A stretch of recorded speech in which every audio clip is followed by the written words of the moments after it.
moi je chante aujourd'hui, c'est que la joie du Seigneur a débordé. Si moi je chante aujourd'hui, c'est que la joie du Seigneur a débordé. Oh, la joie. Matthieu, je lis la parole de Dieu, Matthieu chapitre 2, à partir du verset 1. Jésus naquit à Bethléem, en Judée, à l'époque où Hérode était roi. Après sa naissance, des savants spécialistes des étoiles vinrent d'Orient.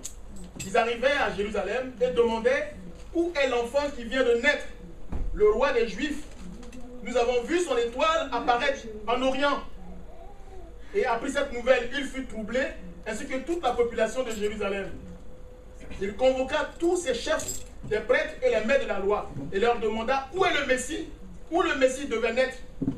Il lui répondit à Bethléem, en Judée, car voici ce que le prophète a écrit. Et toi, Bethléem, au pays de Juda, tu n'es certainement pas la moins importante des localités de Juda, car c'est de toi que viendra un chef qui conduira mon peuple Israël. Alors Hérode convoqua secrètement les savants et s'informa auprès d'eux du moment précis où l'étoile était apparue.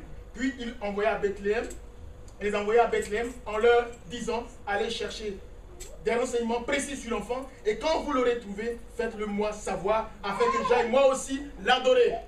Amen. Amen. Amen. Amen. Vous savez, dans ce message, je n'ai pas assez de temps. J'ai peut-être 10 minutes encore, peut-être, je ne sais pas. Je bénis Dieu pour ce message parce que c'est l'Esprit de Dieu qui me l'a enseigné. C'était un soir, enfin une nuit, à 3 h du matin, je lisais la parole, et l'Esprit de Dieu m'a conduit là. Et j'ai dit, mais pourquoi Seigneur tu m'emmènes sur ce passage? Il me dit, lis, tu vas voir. Et j'ai lu le passage. Et il y a quelque chose qui m'a marqué. C'est dans le verset 1er. Mais un peu plus en bas. Il dit, après sa naissance, des savants spécialistes des étoiles vinrent d'Orient, ils arrivaient à Jérusalem. Les savants étaient-ils des prêtres des Juifs? Étaient-ils des chefs des prêtres? Étaient-ils des docteurs de la loi? Étaient-ils des sacrificateurs? Non. C'était des savants. Mais la Bible dit qu'ils venaient de l'Orient. Et ils ont suivi l'étoile de Jésus. L'étoile qui atteste que Jésus-Christ était né, que le roi des Juifs était né, que le sauveur de l'humanité était né. Ils ont suivi l'étoile jusqu'à Jérusalem. Ils sont arrivés à Jérusalem. Même les chefs des prêtres, même les sacrificateurs, même ceux qu'on appelle les qualifiés, ceux qui sont docteurs de la loi, ceux qui ont la connaissance de Dieu, ceux qui sont les grands sacrificateurs, n'avaient pas la révélation que Christ était né. Ils n'avaient pas eu la révélation que Jésus-Christ était né. C'est des savants, des gens qui cherchent, des gens qui sont curieux, des gens qui sont proches de la connaissance. C'est eux qui ont dit, cette étoile-là, c'est prophétique, c'est profond. Suivons l'étoile. Ils ont pris leur temps. La Bible dit qu'ils venaient de l'Orient, ils venaient de loin, ils venaient de très loin. Mais quand ils sont venus, ils ne sont pas venus bredouilles. Ils étaient équipés, ils avaient l'or, ils avaient de l'encens, ils avaient de la myrrhe. Ils sont venus adorer le roi des rois. Mon frère, même les sacrificateurs, même les chefs des prêtres, n'ont pas eu la révélation que le roi est né. Mais comment des savants ont eu la révélation que Jésus-Christ était roi? Avait-il lu l'écriture comme quoi Jésus était le roi des Juifs? Non. Mais ils ont eu la révélation que cette étoile-là, c'est l'étoile qui atteste que c'est un roi qui est né. Alléluia. Et ils sont venus avec des présents. Ils sont venus avec de l'or pour s'incliner, pour l'adorer. Ils ne sont pas venus simplement pour lui dire bonjour, pour lui dire on va le voir. Non, ils sont venus l'adorer. Dieu aime les hommes simples. Dieu se révèle au cœur simple. Dieu se révèle au cœur simple. Dieu n'est pas le Dieu de l'apparence. Dieu n'est pas le Dieu de l'apparence qui dort dans une cabane, mais Dieu t'aime.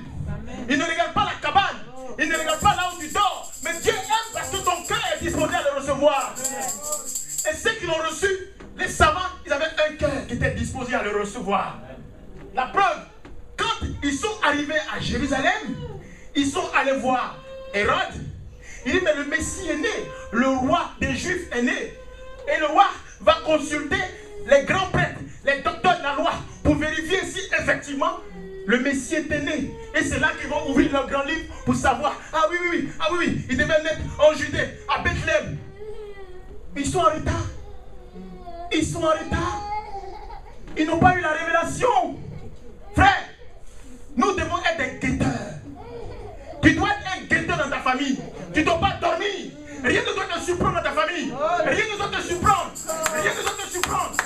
Tu dois être un guetteur. Tu dois être un guetteur. Rien ne doit te surprendre. Rien ne doit surprendre ce qui arrive à tes enfants, à ta famille, à ta grande famille, à ton église. Rien. Tu dois être à la bêche tous les jours. Amen. Les grands prêtres, les grands sacrificateurs, ils dormaient. Ils avaient leur chasuble, ils avaient leur soutane. Mais Dieu ne regarde pas ça. Dieu regarde celui qui veille. Dieu regarde celui qui fléchit les genoux. Dieu regarde celui qui est persévérant. Mais Dieu ne regarde pas les costumes. Dieu ne regarde pas les habits. Dieu ne regarde pas la beauté. Mais Dieu regarde le cœur. Dieu donne à qui il veut, frère. Dieu regarde, donne à qui il veut, frère. Et je bénis ce Dieu-là. C'est pour ça que je lui dis, Père, je te remercie de ce que tu as caché aux sages, aux hommes intelligents, que tu as révélé aux simples, aux gens simples, aux gens simples. Dieu révèle aux gens simples. Amen. Dieu est proche des gens simples. Parce que c'est un Dieu qui veut se glorifier. Amen. Dieu veut se glorifier dans ta vie. Ta situation, Dieu veut se glorifier pour que tu dises qu'il est Dieu. Ta situation est grave, Dieu aime ça. Pourquoi? Parce qu'il veut se glorifier. Au nom de Jésus. Jésus dit à Lazare, Jésus dit, quand il était encore avec ses disciples, on lui dit, mais ton ami Lazare est malade. Il dit, reste encore 2 jours. Reste encore 2 jours. Pourquoi? Parce qu'il veut se glorifier. Parce qu'il veut se glorifier. Dieu veut se glorifier. S'il n'y a pas de situation difficile, Dieu ne se glorifie pas. S'il n'y a pas de situation difficile, Dieu ne peut pas se glorifier. Mais Dieu veut se glorifier dans tes faiblesses. Dieu veut se glorifier dans tes limites. Amen. Et j'aimerais vous emmener, mais je vais passer le temps, je m'en allais dans le livre d'Ézéchiel. Où Dieu disait à son peuple, à son prophète Ézéchiel. Je peux encore 5 minutes s'il vous plaît. Alléluia. Amen. Alléluia. C'est Ézéchiel 33. Le Seigneur m'adresse ça. Qui peut lire ce passage? Ézéchiel 33, verset 1er. Qui l'a trouvé?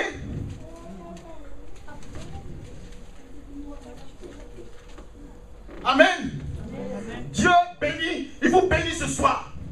Dieu veut que vous soyez des personnes vaillantes, vivantes, toujours vivantes. C'est pour cela que ce message de la bonne semence vous est prêché ce soir. Alléluia. Amen. Amen, homme de Dieu. La parole de l'Éternel me fut adressée en ces mots.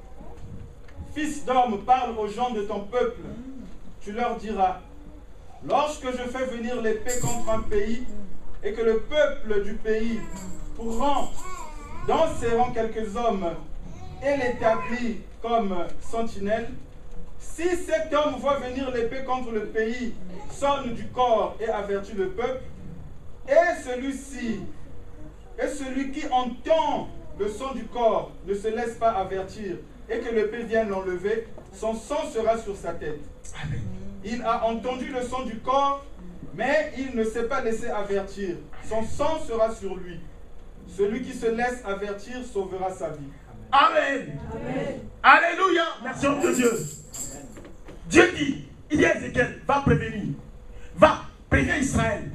Préviens Israël. Préviens Israël de ce qui va arriver. Quelque chose doit arriver. Préviens Israël. Dieu te dit, pour ta famille, Dieu peut te prévenir. Dieu peut demander à ce que tu avertisses. Si tu es disposé, si tu es à la brèche. Si tu n'es pas à la brèche, quelle que soit ta beauté, quelle que soit ta taille, quelle que soit ta corpulence, tu n'auras aucune révélation. Mais si tu fléchis les genoux, Dieu te visite, Dieu va te parler, Dieu va changer ta situation, Dieu va te présenter à toi. Parce que c'est un Dieu réel, c'est un Dieu qui parle, c'est pas le Dieu de l'apparence. Sinon Jésus allait recruter des grands hommes dans le palais, il allait prendre des pécheurs, des gens simples. Il allait prendre Pierre, qui était sans instruction. Il allait le récupérer. il allait prendre André, il allait prendre toutes ces personnes qui étaient des simples personnes. Pourquoi? Parce que c'est le Dieu qui se glorifie. La Bible dit qu'il amène à l'existence ce qui n'existe pas. Il amène à l'existence ce qui n'existe pas. Il est le Dieu qui se glorifie. Il n'est pas le Dieu de la mode. Il n'est pas le Dieu de la religion. Il n'est pas le Dieu des rituels. Il est le Dieu qui se glorifie. Amen. Alléluia. Alléluia. Je ne vais pas trop prendre le temps. Il y a beaucoup à dire. Mais je bénis Dieu de ce que ce soir, il fera de vous des guetteurs dans vos familles. Vous devez être des personnes qui sont toujours à la brèche. Soyez à la brèche. C'est-à-dire des personnes qui sont tout le temps dans la prière. Des personnes qui veillent pour leur famille. Quelque chose doit arriver, moi je dois savoir. Quelque chose qui arrive, je dois savoir. Les scribes, ces grands hommes qui dans le palais, qui mangent avec le roi, ces grands prêtres religieux, ces sacrificateurs, ils n'ont pas eu la révélation. Ils n'ont pas eu la révélation. Pourtant ils étaient toujours devant la Torah, la connaissance. Mais ils n'ont pas eu la révélation. Frère, moi je vous rends un témoignage. À l'époque, j'étais encore très jeune. Et j'étais dans un groupe de renouveau charismatique catholique à l'époque. Et puis dans le groupe, on parlait du Saint-Esprit. On était tellement dans le Saint-Esprit, c'est bien. Et il y a une sœur qui est venue dans le groupe de prière, comme ça. Et quelqu'un m'a dit, cette fille-là, mais c'est une prostituée, je la connais, elle est dans telle rue. Je dis, ah bon, oui. Et la sœur, elle a commencé à venir une fois, 2 fois. Et puis elle s'est approchée de moi. J'ai vu qu'elle avait commencé à aimer Jésus. Et un jour, elle a commencé à parler en langue. Et il y a une sœur qui me dit, oh, nous ça fait 10 ans on est ici. On ne parle jamais en langue. Et puis c'est celle-là qui vient d'arriver, elle parle en langue. J'ai dit, ça te plaît pas? Elle dit, ça ne me plaît pas. Elle dit, pourquoi tu me fais ça? J'ai dit, son cœur est disposé. Amen. Son cœur est disposé. Dieu ne regarde pas parce que ça fait 10 ans. Dieu ne regarde pas parce que ça fait longtemps que tu es chrétien. Dieu ne regarde pas parce que ça fait 50 ans que tu es chrétien. Mais Dieu regarde parce que ton cœur est disposé. Alléluia. Amen. Dieu regarde le cœur qui est disposé. Dieu regarde le cœur qui se tient à la brèche. C'est ce cœur-là qui plaît à Dieu. Jésus dit, veillez et priez pour ne pas entrer en tentation. Ça veut dire l'homme de Dieu doit toujours veiller. L'homme de Dieu doit toujours être à la brèche. Rien ne doit le surprendre. Rien ne doit surprendre l'homme de Dieu. Rien ne doit surprendre la servante de Dieu. Non, rien. Il doit être toujours à la brèche. Elle doit toujours être à la brèche. Dieu te dit, ma fille, demain il ne va pas marcher demain. Demain il ne va pas au supermarché. Amen Seigneur. Pourquoi? Ne va pas ma fille. Tu restes à la maison. Ton mari te dit, mais va au marché. Tu dis non. Pourquoi? Mon Dieu me dit, je ne bouge pas. Non, mais mais il va falloir manger. Mon Dieu me dit, tu peux aller voir. Mais moi, non. Moi, non. Pourquoi? Parce que mon Dieu m'a parlé. Amen. Et je connais la voix de mon Dieu. Amen. La Bible dit que le berger connaît ses brebis. Amen. Et ses brebis écoutent sa voix. Amen. Et le berger a parlé. Et je me soumets. Amen. Et Dieu va se manifester. On dit, ah, on allait sur le marché, il y a eu un drame là-bas. Le supermarché s'est écroulé. Et puis tu dis, merci Seigneur. Alléluia. Merci Seigneur. Alléluia. Mais pour cette grâce, il faut être disposé. Il faut être consacré. Il faut être à la brèche tout le temps. Une vie de prière, une vie de consécration. Mais si tu te fixes à tes problèmes, si tu te fixes à tes soucis, tu ne peux pas être à la brèche. Non. Si tu mets tes problèmes sur toi, si tu te concentres à tes problèmes, tu vas être voilé. Ton intelligence va être voilée. Parce que Satan ne veut pas que tu sois à la brèche. Satan veut que tu sois distrait. Satan veut que tu t'occupes de tes problèmes. Et lui va te surprendre. Les chefs de prêtres mangeaient dans la cour du roi. Ils buvaient du bon vin. Ils mangeaient bien. Ils étaient distraits. C'est vrai que Dieu va dire à son prophète Élie, qui était dans la maison, dans le palais de Akab. Il dit, sors du palais. Va dans le désert. Là-bas, j'ai suscité des corbeaux qui vont te nourrir. Pourquoi? Parce que Dieu voulait se glorifier dans la vie de cet homme. Parce qu'il avait une mission pour lui. Est-ce que tu jeûnes? Non, je ne jeûne pas. Est-ce que tu pries? Combien de temps tu pries? Combien de temps tu pries? Combien de temps tu te consacres à la prière? Non, je prie 2 minutes. Ah bon, 2 minutes? 2 minutes pour nourrir ton âme. Mais combien de temps tu prends pour manger le soir? Pour manger? Ah non, je prends 2 heures. Je prends 4 heures. Papoter au téléphone avec ta soeur. Ah oui, on peut papoter 10 heures. Ah bon, 10 heures pour papoter, pour des inutilités, pour des ouvertures à Satan, pour pécher. C'est pour ça que tu as 10 heures pour regarder devant la télévision. Pour ça, tu as 10 heures. Et pour ton Dieu, tu n'as même pas 1 heure. Tu n'as même pas 1 heure. Mais comment tu peux être à la brèche? Mais comment l'ennemi ne va pas te surprendre? Comment le Satan ne va pas te toucher? Ta famille souffre. Ta famille a besoin de toi. Ta famille a besoin de tes prières. Et toi, tu dors. Et toi, tu cours après les hommes. Toi, tu cours parce que je ne suis pas marié. C'est ça, là. C'est ça, là. Mais l'ennemi va toujours te surprendre. Mais la Bible dit, nous devons être à la brèche. Nous devons veiller. Nous devons attendre la larme du Seigneur. Il doit nous dire, va, et puis je vais. Il dit, reste, je reste. C'est ça, le chrétien. C'est ça, le chrétien. C'est ça, le chrétien. Le chrétien, c'est quelqu'un qui veille. C'est quelqu'un qui est à la brèche. C'est quelqu'un qui attend, qui est à l'écoute de l'Éternel. Il faut que mon Dieu me parle. Il faut que mon Dieu dise quelque chose. Si tu ne me dis rien, je ne bougerai pas. Et Dieu aime ça.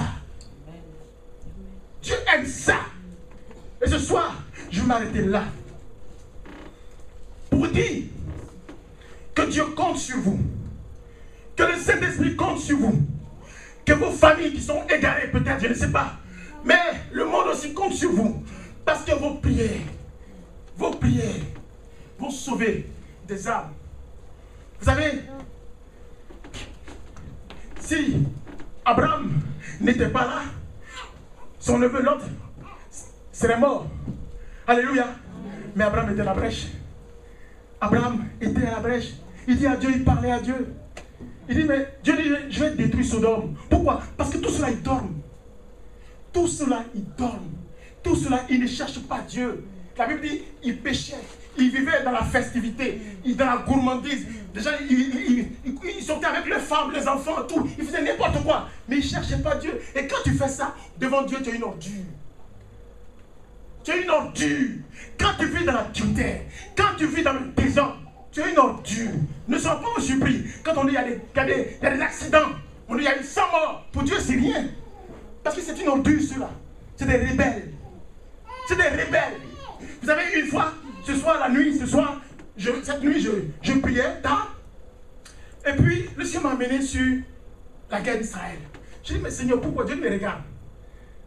Dieu dit à Josué, tu vois, maintenant tu as vieilli. Tu es maintenant vieux. Pourtant, tu n'as pas fini de combattre. Je te dis jusqu'à Gaza.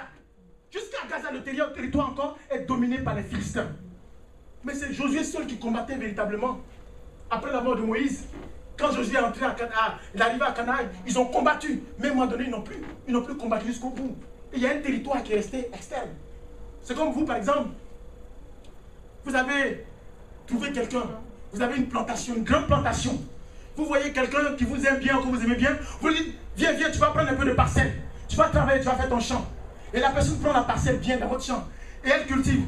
Et du coup, la personne, elle va faire des enfants, des petits-enfants. Et la personne, tu ne lui dis pas que, préviens tes enfants que cette parcelle-là, c'est moi qui te l'ai donnée. Hein. Tu ne lui dis pas, tu es négligent. La négligence. Et puis, toi, tu meurs. Et puis, monsieur meurt. Mais les enfants se disent que le territoire appartient à leur papa. Vous allez dire, non, c'est pour le papa. Quelle est la preuve? Le territoire appartient à notre papa. Et vous allez faire la guerre. Ils vont faire la guerre. Ils vont faire la guerre. Parce qu'il n'y a pas de preuve. À cause de quoi? Du manque de rigueur. La négligence. Israël, c'était ça. Dieu lui dit, tu vois, vous n'avez pas encore saisi Gaza. Jusqu'à Gaza, le territoire encore entre les mains des Philistins. Mais toi, tu es vieux qui va combattre pour les repousser jusqu'à la limite d'Égypte. Voilà aujourd'hui. Le territoire de Gaza, la Palestine, aujourd'hui, ça c'est le territoire que Dieu avait donné à Israël. Mais Israël l'a pris comme colonie. Ils ont peur. Dieu dit, mais si vous les laissez, ils vont vous combattre. Voilà aujourd'hui. Ce territoire-là, c'était pour eux. Mais parce qu'ils ont été négligents, parce qu'ils n'ont pas combattu comme Dieu l'a demandé, aujourd'hui, ce territoire-là, ils sont combattus. Parce que ceux-là, ils veulent récupérer le territoire. Pour eux, c'était pour leur père. Canaan était pour eux. Donc, ce conflit-là a toujours existé. Elle s'est pérennisée. Ils sont toujours en désaccord de ce que Israël a possédé le territoire qui leur appartient. Non, ce territoire appartient à l'Éternel. C'est l'Éternel qui a donné ce territoire à Israël. C'est Dieu qui a donné ce territoire à Israël. Mais Israël était négligent. Israël était négligent. Et voilà qu'aujourd'hui Israël est combattu. Ça finira quand? Je ne sais pas. Dieu seul sait. Quand ça finira. Ne soyons pas négligents. Écoutons ce que Dieu dit. Soyons constamment à la brèche veut te parler. Dieu veut te parler. Dieu veut me parler. Je dois veiller. Nous devons veiller et attendre le temps de Dieu. Attendre ce que Dieu va nous dire. Nous ne devons pas être surpris. La Bible dit que rien n'arrive à un serviteur de Dieu sans que Dieu ne le prévienne. Rien ne doit t'arriver dans ta famille, dans ton travail, sans que Dieu ne te prévienne. Amen. Amen. Soyez bénis ce soir. Soyez bénis pour ce message. Et je m'arrête là. Père, je bénis ton nom ce soir. Je te rends toute la gloire pour cet enseignement, pour ce partage, pour ce message que tu m'as donné. Mais je voudrais que, Seigneur, ce passage soit totalement dans le cœur de ceux qui l'ont reçu. Que ceux qui l'ont reçu, Seigneur, soient totalement bénis. Que cette parole soit semée dans les cœurs fertiles. Afin que tes enfants puissent véritablement porter les fruits dignes de toi. S'il manque, Seigneur, de vie de prière, ce soir, mets dans leur cœur une vie de prière. S'il manque, Seigneur, d'une vie d'amour, mais ce soir, mets dans leur cœur une vie d'amour. Pour qu'ils puissent marcher selon toi. Pour qu'ils soient des guetteurs pour leur famille. Pour qu'ils soient des guetteurs pour leur église. Que rien ne surprenne à cette église. Que rien ne surprenne à l'homme de Dieu. Que rien ne surprenne à tous les serviteurs de cette église. Que tout soit à la brèche. Que nos servantes et les serviteurs de Dieu soient à la brèche. Afin que, Seigneur, tu manifestes ta puissance cette église. Et que cette église connaisse la prospérité. Que cette église connaisse l'élévation. Et que tout ce qui n'est pas de toi, si quelqu'un franchit cette maison, que cette personne soit foudroyée. Que l'église de toi ait la révélation que cette personne n'est pas de Dieu. Que l'église ait la révélation que cette personne n'est pas de Dieu, Père. Je bénis ton nom ce soir. Et je scelle cette église dans le sang de l'agneau. Je scelle tous ces paroles dans le sang de l'agneau. Je bénis ton nom, Père. Parce que, Seigneur, tu t'es glorifié. Au nom de Jésus, j'ai prié. Amen.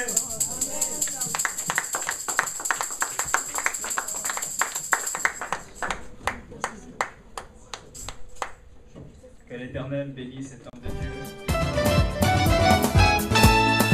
Si moi je chante aujourd'hui, c'est que la joie du Seigneur a débordé.